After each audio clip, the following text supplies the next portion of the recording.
যেই মানুষটা আজকে লেকচার শুনবো সত্যি দারুণ কথা বলেন, দারুণ একদম মানে পুরো দারুণ। দারুণ কথা। হ্যাঁ, এই প্রফেসরের ভিডিও কিন্তু আমরা অনেক দেখেছি, আমাদের কিন্তু অনেক বেশি ভালো লাগে উনি সিরিয়াসলি। কিন্তু রিয়েল লাইফ এবং বাস্তবতা নিয়ে এবং ইয়ং জেনারেশন বা যে কোনো জেনারেশন ক্ষেত্রে সত্যি একটা মাইন্ডফুল হ্যাঁ, একটা ব্যক্তি।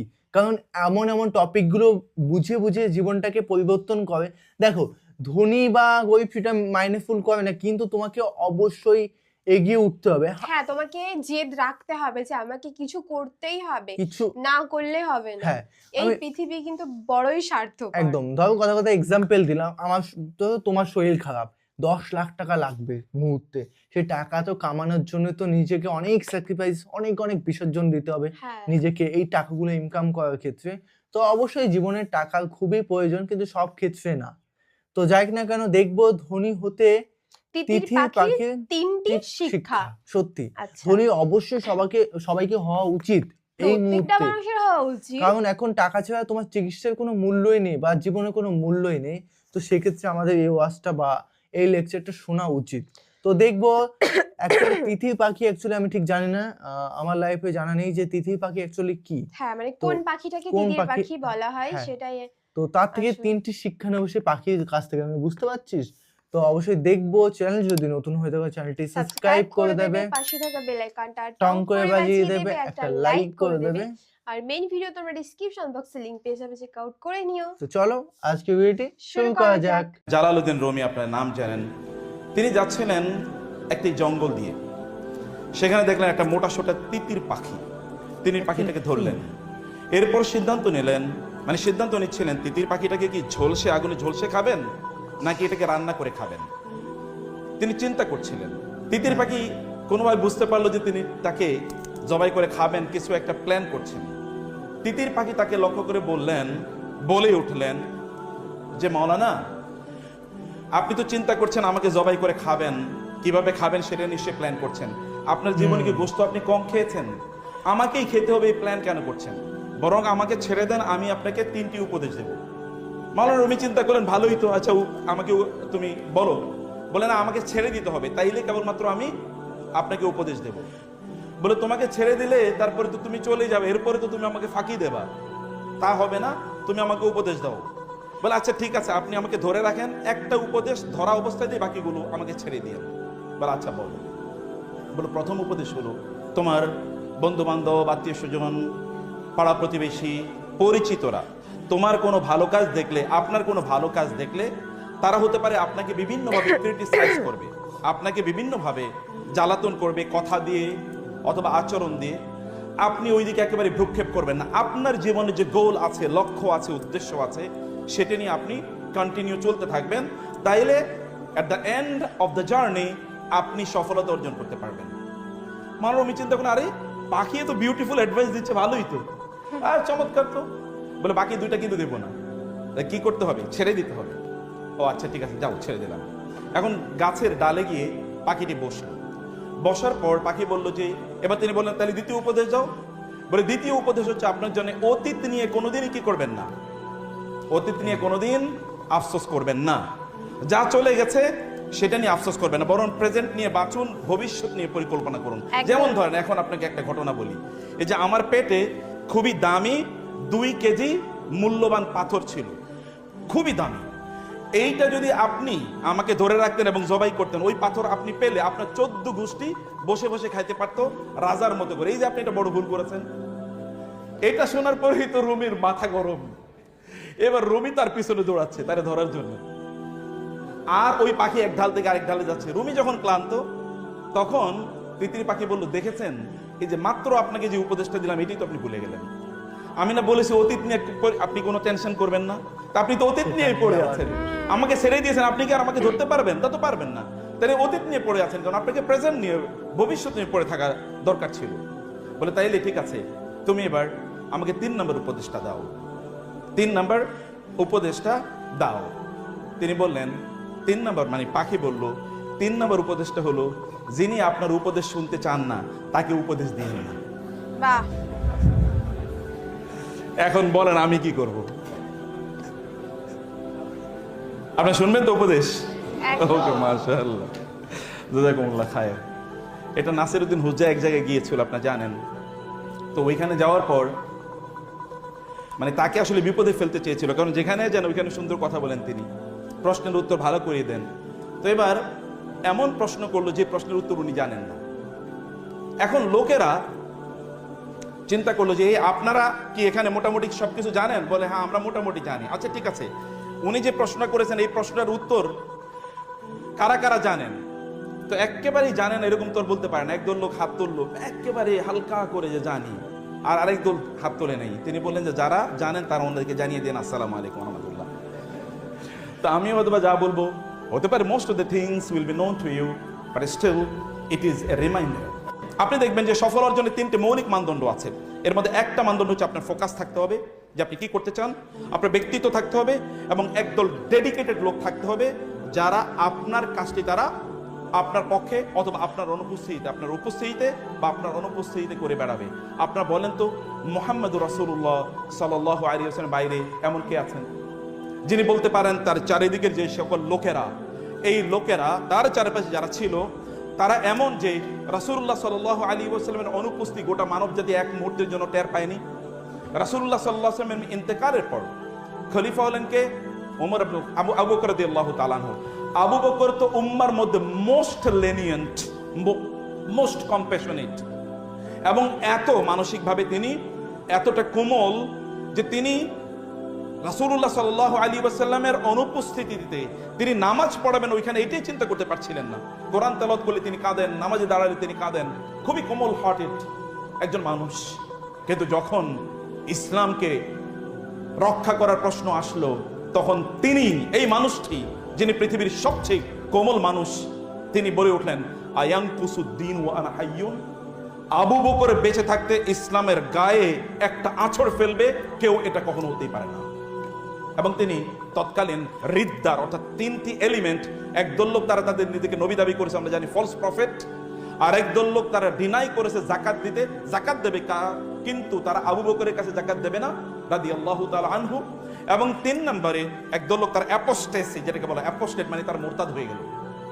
এই যে 3টা বিশাল ঘটনা, ওমরের মতো ব্যক্তি এখানে পেরেশান হয়ে গিয়েছেন। যখন ওমরকে তিনি ডাকলেন, তিনি বললেন ওমর আমি এদের বিরুদ্ধে যুদ্ধ করতে চাই। ওমর বললেন আপনি যুদ্ধ করবেন? এই 3টা ফ্রন্টে চারিদিকে এরকম বিদ্রোহ, এত বিদ্রোহী গ্রুপের বিরুদ্ধে কিভাবে যুদ্ধ করা যায়? আবু বকর রাদিয়াল্লাহু তাআলা বললেন ওমর যান, খাওয়ানুন মানে জাব্বারুন ফিল জাহিলিয়াতি খাওয়ানুন ফিল ইসলাম। জাহিলি যুগে তো আপনাকে বাঘ হিসেবে আমি চিনতাম, কিন্তু ইসলামে এসে কোনো আপনি দুর্বল হয়ে গেলেন কেন? ঠিক আছে আপনার সাহায্য লাগবে, আমি একাই যুদ্ধ করব। কিছুক্ষণ পরে ওমর ফিরে এসে বললেন ওয়াল্লাহি লাকাদ রাআইতু আন্নাল্লাহা কাদ শারাহা সাদরা আবি বকর লিল কিতাল। আল্লাহর কসম করে বলি আবু বকর, আমি যখন ফিরে যাচ্ছিলাম তখন আমার অন্তরে এরকম ইলহাম হলো যে আল্লাহ তাআলা আপনার হৃদয়টাকে যুদ্ধের জন্য প্রশস্ত করে দিয়েছেন। অতএব you are right, you are on the right front, আমি আপনার পক্ষে আছি, যুদ্ধ করুন। এরকম একজন ব্যক্তি। আপনি বলেন তো রাসূলুল্লাহ সাল্লাল্লাহু আলাইহি ওয়াসাল্লাম ইন্তেকালের পর তার চারপাশে যত লোক ছিল, যতজন ছিল, তাদের অবস্থা কি ছিল? ঐতিহাসিক বালাজুরি তিনি বলেছেন যখন মুহাম্মদুর রাসূলুল্লাহ মক্কায় আসেন, আরবে তিনি আসেন, তখন আরবে লেখাপড়া জানতো কেবলমাত্র 17 জন লোক, কেবলমাত্র। এর মধ্যে আবার নারী একজনও ছিলেন না। যখন তিনি ইন্তেকাল করেন তখন প্রায় 1.5 লক্ষ লোক তারা লেখাপড়া জানে। আপনি জানেন বর্তমান পৃথিবীতে আমরা তো এমন একটা সোসাইটিতে, এমন একটা পৃথিবীতে বসবাস করছি সেখানে প্রায় প্রচুর পরিমাণ লোক তারা শিক্ষিত। বাংলাদেশে প্রায় 40 ঊর্ধ্ব মেডিকেল কলেজ আছে, সরকারি, এরপরে তো বেসরকারি আছেই। আপনাদের এখানেও শুনলাম প্রচুর পরিমাণ নারীরা এখন শিক্ষা, এখানে শুনলাম যে 2/3 হচ্ছে এখানে ফিমেল স্টুডেন্টস, এবং অন্যান্য মেডিকেল কলেজগুলোতে গিয়ে আমরা একই দৃশ্য দেখেছি, সেখানে ফিমেল স্টুডেন্টদের সংখ্যা মেলদের চেয়ে অনেক বেশি। তার মানে অনেক এগিয়ে যাচ্ছে আলহামদুলিল্লাহ। কিন্তু এখনো জানেন এই পৃথিবীতে বিএ পাস করা লোকের সংখ্যা কত আনুপাতিক জানেন? মাত্র 2%। গোটা পৃথিবীতে বিএ পাস করেছে, ব্যাচেলর ডিগ্রি নিয়েছে, এরকম লোকের সংখ্যা মাত্র 2%। অথচ আমরা কিন্তু ইউনিভার্সিটির অভাব দেখি না। বাংলাদেশে প্রায় শতাধিক ইউনিভার্সিটি আছে, প্রাইভেট ইউনিভার্সিটি, এরপরে পাবলিক ইউনিভার্সিটি তো আছেই। এমত অবস্থায়ও আমেরিকাতে প্রায় 10,000-এর মতো ইউনিভার্সিটি আছে বলে বলা হয়। এত বেশি ইউনিভার্সিটি থাকার পরেও শিক্ষার হার তাইলে কোথায় গিয়ে দাঁড়িয়েছে? শিক্ষার হার কোথায় গিয়ে দাঁড়িয়েছে? মাত্র 2% লোক তারা বিএ পাস করেছে বলে এটা ধরা হয়। তাহলে মোস্ট সাকসেসফুল ম্যান যদি আপনি পৃথিবীতে দেখতে চান, সেটা যে কোনো ফ্রন্টে হোক না কেন, আপনার ফ্যামিলি লাইফ অথবা আপনার social life, you will have to come to only 1%। তিনি হচ্ছেন মুহাম্মদুর রাসূলুল্লাহ সাল্লাল্লাহু আলাইহি ওয়াসাল্লাম। তার ইন্তেকালের পর এক একজনই যথেষ্ট। যদি আপনি উসামা ইবনে জায়েদের কথা বলেন, বাইজান্টাইনদের বিরুদ্ধে, বাইজান্টাইন মানে হচ্ছে তৎকালীন রোমান এম্পায়ার, অর্থাৎ আধুনিক ইউরোপ, দুটো পাওয়ার যদি গোটা পৃথিবীকে নিয়ন্ত্রণ করে আমরা বলি, একটা আমেরিকান কন্টিনেন্টাল পাওয়ার বা আমেরিকান পাওয়ার হলো ইউরোপিয়ান পাওয়ার। এই ইউরোপিয়ান পাওয়ার ছিল রোমান পাওয়ার। এই রোমানদের বিরুদ্ধে যুদ্ধ করার জন্য একজন যুবককে পাঠানো হয়েছে, তার বয়স মাত্র 18 অথবা 17। এরকম একজন নয়, এরকম অসংখ্য, এরকম হাজারো যুবক ছিলেন যারা রাসূলুল্লাহ সাল্লাল্লাহু আলাইহি ওয়াসাল্লামের অনুপস্থিতি কাউকে ট্যারি পেতে দেন নাই। এটা মানবতার ইতিহাসে কেবল একজন মানুষের পক্ষেই সম্ভব, আর কারো পক্ষে এটা সম্ভব হয় না। আমরাও তো দেখি আমাদের অত্যন্ত শক্তিশালী মানুষদের সাথেও যারা থাকেন, তারাও হাজার হাজার টাকা লুট করেছেন, তাদের মধ্যে নৈতিকতা ডেভেলপ করেনি। আমাদের আশপাশেও এরকম অসংখ্য সিনারিও আছে, অসংখ্য লক্ষ লক্ষ এরকম ঘটনা আছে যেখানে মানুষদের মধ্যে আমরাই কোনো ইম্প্যাক্ট তৈরি করতে পারিনি, তিনি কেমন ইম্প্যাক্ট তৈরি করেছেন। অতএব মোস্ট সাকসেসফুল ম্যান যদি আপনি চান এই পৃথিবীতে, তাহলে আপনাকে অবশ্যই তার কাছে যেতে হবে। মাইকেল এইচ হার্ট তো সেই কথাই বলেছেন, my ranking of Muhammad to lead the list of the most influential man on earth. আমার মুহাম্মদ সাল্লাল্লাহু আলাইহি ওয়াসাল্লামকে যে আমি এই পৃথিবীর সবচেয়ে প্রভাবশালী মানুষ হিসেবে নির্বাচন করেছে আমার বইয়ে, দ্য 100 বইয়ে, এটা হতে পারে কেউ প্রশ্ন করবে, কার হয়তো বা এই ব্রোটা বড় করে দেবে, তার হয়তো কপালে একটা ব্রো কুঞ্চন থাকবে, কিন্তু আমি জানি রিলিজিয়াস এন্ড সেকুলার গ্রাউন্ডে, অর্থাৎ দুনিয়া এবং আখেরাত, দিন এবং দুনিয়া, এই দৃষ্টিতে তার ধারে কাছেও কেউ আসতে পারে না। রাসূলের জীবন সম্বন্ধে যতটুকু আপনাদের সামনে বলতে পেরেছি, এটা হচ্ছে বিশাল মহাসমুদ্রের এক ফোঁটা পানির চেয়েও কম। কাজ হলো তার জীবনী পড়া। আপনারা একটা বই পড়বেন। একজন বোন ইসলাম গ্রহণ করেছে, তিনি ঢাকার একটা সরকারি বিশ্ববিদ্যালয়ে তিনি প্রফেসর। তিনি আমাকে বলেন, স্যার আমার স্বামীকে তো তিনি তো ইসলাম গ্রহণ করেন না, উনি খুলনা একটা ইউনিভার্সিটিতে বড় পদে তিনি চাকরি করেন, আমরা আপনার স্বামীকে শুধু দাওয়াত দিয়ে নিয়ে আসেন। বলে, স্যার আসবেন আপনার কাছে কেন? বলে, তাইলে তো আপনি তাকে ইসলামের দাওয়াত দেবেন, জীবন আসবে না। আমি বললাম, আপনি ওনাকে নিশ্চিত করেন আমি ইসলামের ব্যাপারে একটা কথা বলবো না তাকে। তো 1 মাস 2 মাস চেষ্টা করার পরে তার স্বামীকে নিয়ে আসলেন। আসার পরে আমি চাটা খাওয়ালাম, কথাবার্তা বললাম, গল্প। আমি শুধু একটা দাওয়াত দিই। আমি এর আগে একটা রাসূল ইসলামের একটা জীবনী বই আইনে রেখেছি, আমার খুব প্রিয় একটা বই। রাসূলের জীবনীতে অনেক বই আছে, আমি যেটাকে পছন্দ করি এই বইটা এনে রেখে আমি বললাম, আপনাকে আমি বইটা হাদিয়া দিলাম, আপনি বইটা পড়বেন, আমার আর কোনো চাওয়া নেই। আপনি তো অনেকের জীবনী পড়েছেন, জীবনী উনি তো মুহাম্মদ সাল্লাল্লাহু আলাইহি ওয়াসাল্লাম তো পৃথিবীর সকল বড় বড় জ্ঞানী বিজ্ঞানীদের কাছে গ্রেট অথবা গ্রেটেস্ট, তাদের কথাই, আমি অমুসলিমদের কথা বলছি। তো আপনি একজন অন্যান্যদের জীবনী যেরকম পড়েন একটু পড়েন, আপনি শুধু এটা পড়বেন, পড়ে এরপর আপনি আমার সাথে দেখা করবেন। 2 মাস পরে ওই ভদ্রলোক এসে বলে, স্যার আমি মুসলমান হব, শুধু রাসূলের জীবনী পড়ছে। বিশ্বাস করেন তার জীবনে একটা মিরাকল, মুজিজা, জীবন্ত মুজিজা।